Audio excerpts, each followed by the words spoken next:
अब सुनिए जय शंकर प्रसाद का अफसाना गूदड़ साईं।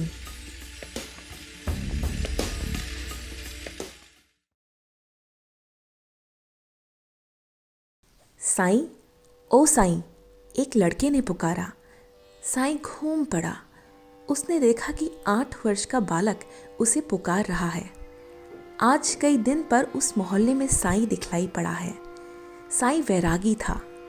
माया नहीं, मोह नहीं, परंतु कुछ दिनों से उसकी आदत पड़ गई थी।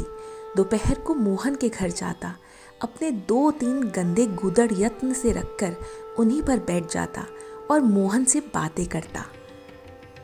जब कभी मोहन उसे गरीब और भिखमंगा जानकर माँ से अभिमान करके पिता की नज़र बचाकर कुछ साग रोटी लाकर दे देता, तब उस साईं के मुख पर पवित्र मैत्री के भावों का साम्राज्य हो जाता।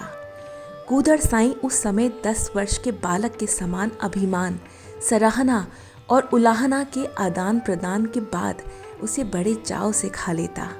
मोहन की दी हुई एक रोटी उसकी अक्षय तृप्ति का कारण होती। एक दिन मोहन के पिता ने देख लिया। वे बहुत बिगड़े। वे थे कट्टर आर्य समाजी। ढोंगी फकीरों पर उनकी साधारण और स्वाभाविक चिढ़ थी। मोहन को डांटा कि वे इन लोगों के साथ बातें ना किया करे। साईं हंस पड़ा, चला गया। उसके बाद आज कई दिन पर साईं आया और वे जानबूझकर उस बालक के मकान की ओर नहीं गया, परंतु पढ़कर लौटते हुए मोहन ने उसे देखकर पुकारा और वे लौटा भी आया।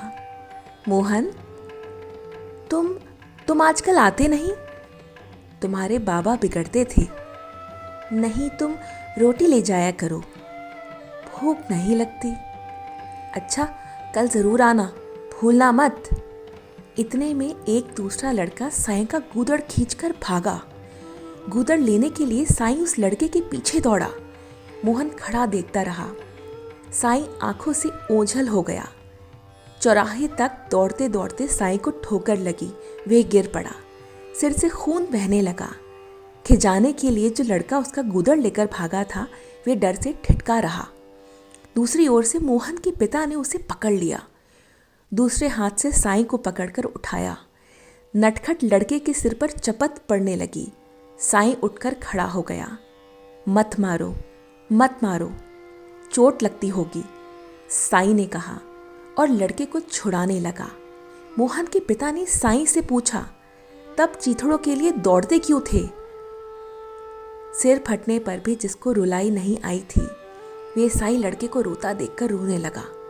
उसने कहा, बाबा, मेरे पास दूसरी कौन वस्तु है जिसे देकर इन राम रूप भगवान को प्रसन्न करता?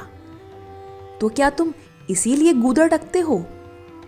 इस चीथड़े को लेकर भागते हैं भगवान और मैं उनसे लड़कर छीन लेता हूँ, रखता हूँ, फिर उन्हीं से छिनवाने के लिए, उनके मनोविनोद के लिए सोने का खिलौना तो उचक्के भी छीनते हैं, पर चिथड़ों पर भगवान ही दया करते हैं।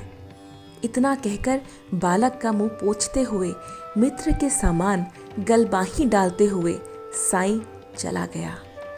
मोहन के पिता आश्चर्य से बोले, गूदड़ साईं, तुम निरे गूदड़ नहीं, गुदड़ी के लाल हो।